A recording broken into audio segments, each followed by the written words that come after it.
Bonjour, je suis Vanessa du Savoir en Tête et aujourd'hui nous allons voir ensemble ce qu'est un polynôme de second degré et quelles sont ses trois formes.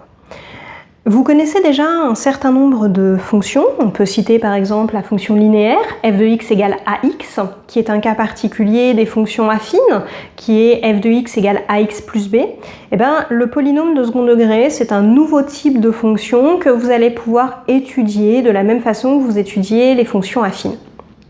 Donc un polynôme de second degré, son expression c'est ax au carré plus bx plus c, où a, b et c sont trois nombres réels. Donc on pourrait avoir par exemple moins 3x au carré plus 5x moins 7, on pourrait avoir 1 demi de x au carré plus 4x moins 12. Voilà, le signe, vous allez pouvoir prendre n'importe quel nombre réel. Donc on appelle ça un polynôme de second degré parce que vous voyez la puissance la plus élevée est un 2. Donc on pourrait avoir de la même manière des polynômes de troisième, de quatrième, de cinquième degré, etc. C'est en fait la puissance la plus élevée qui déterminera le degré du polynôme. Vous trouverez aussi dans certains ouvrages le mot trinôme. Un polynôme de second degré est appelé un trinôme parce qu'il y a trois termes, tout simplement. Donc polynôme de second degré et trinôme, c'est rigoureusement la même chose si vous voyez ce terme dans certains ouvrages. Le domaine de définition du polynôme de second degré, c'est-à-dire les valeurs pour lesquelles on peut calculer et étudier un polynôme de second degré, c'est R, c'est n'importe quel nombre. Si vous n'êtes pas à l'aise avec les écritures des ensembles, je vous rappelle que R, c'est moins l'infini plus l'infini. Sa représentation graphique est une parabole. Normalement, vous avez déjà vu ce terme-là sur les fonctions carrées, qui était une parabole qui était centrée, qui était symétrique par rapport à l'axe des ordonnées.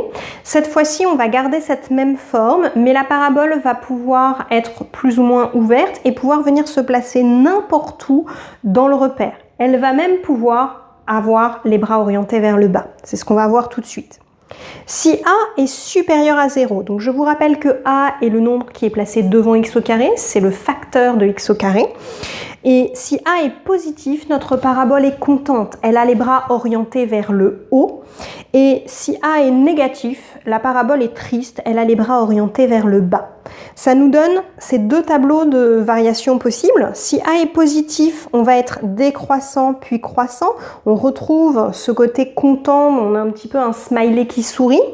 Et si a est négatif, on va être croissant puis décroissant et on retrouve un petit peu ce côté smiley triste. Comme je vous l'ai dit au départ, la difficulté du polynôme de second degré, c'est qu'elle va pouvoir s'écrire de trois manières différentes. Donc, la première, vous la connaissez déjà, c'est celle que je viens de vous donner, c'est la forme développée. C'est celle qu'on utilisera le plus couramment et que vous trouverez dans la majorité des exercices. C'est f de x égale ax au carré plus bx plus c. La deuxième forme, c'est la forme canonique. Alors la forme canonique, elle est très utile pour travailler ce qui est les coordonnées du sommet de la parabole. Si on revient sur mes schémas ici, on voit que notre parabole, qu'elle soit orientée vers le haut ou vers le bas, elle atteint un sommet, qu'il soit un minimum ou un maximum, ça dépendra de l'orientation. Mais on a toujours un sommet que j'ai noté S ici, et les coordonnées de ce sommet vont se noter alpha pour son abscisse et bêta pour son ordonnée. Donc alpha et bêta sont deux lettres grecques, il suffit de savoir les écrire et vous les utilisez comme n'importe quelle lettre dans une expression. Donc ici j'ai choisi alpha égale 2 et bêta égale 1. Donc voyons ce que ça donne au niveau de l'expression. Donc l'expression de la forme canonique, c'est a facteur de x moins alpha au carré plus bêta. Donc le a est rigoureusement le même que celui qu'on avait dans la forme développée. Donc dans la forme canonique, on aura aussi l'indication sur l'orientation de la parabole. Donc si je reprends mon exemple, donc là je ne vous ai pas donné de valeur précise pour a, donc j'ai gardé a. Donc j'avais alpha qui était égal à 2 et bêta qui était égal à 1. Donc on obtient a facteur de x moins 2 au carré plus 1. Si nous donne, j'ai pu compléter les deux tableaux de variation que je vous ai montrés ci-avant. Donc si a est supérieur à 0, on est décroissant puis croissant et donc j'ai placé alpha dans la première ligne et bêta dans la deuxième ligne, donc les coordonnées de mon sommet. Et si A est inférieur à 0, on obtient rigoureusement la même chose, sauf que on est d'abord croissant, puis décroissant. La dernière forme dont je voulais vous parler aujourd'hui, c'est la forme factorisée. C'est la dernière, il n'y en aura pas d'autres. Vous l'étudiez beaucoup moins cette année, mais elle vous sera très très utile l'année prochaine. Vous apprendrez énormément à travailler avec. Et cette année, on vous demande souvent de la repérer, de l'utiliser dans certaines équations et inéquations, mais sans vous expliquer ce que c'est.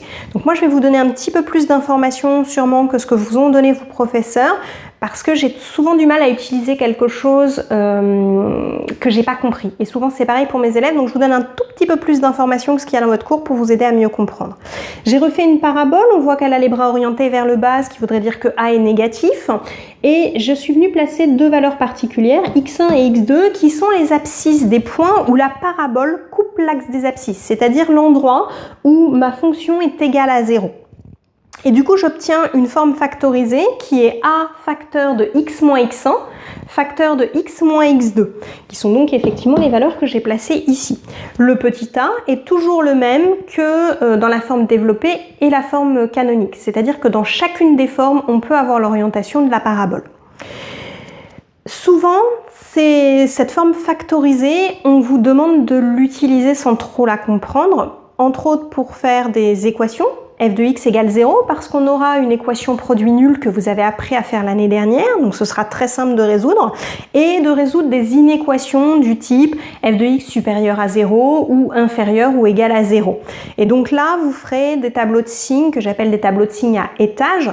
En fait, vous mettez dans chaque ligne un des facteurs et vous pouvez trouver le signe de l'expression complète. C'est tout ce que je voulais voir avec vous aujourd'hui. Si vous souhaitez des conseils, des astuces pour apprendre plus facilement vos cours, pour mieux mémoriser, pour diminuer votre stress, pour augmenter votre concentration, je vous invite à aller voir sur le site www.lesavoirentête.fr. Bonne journée!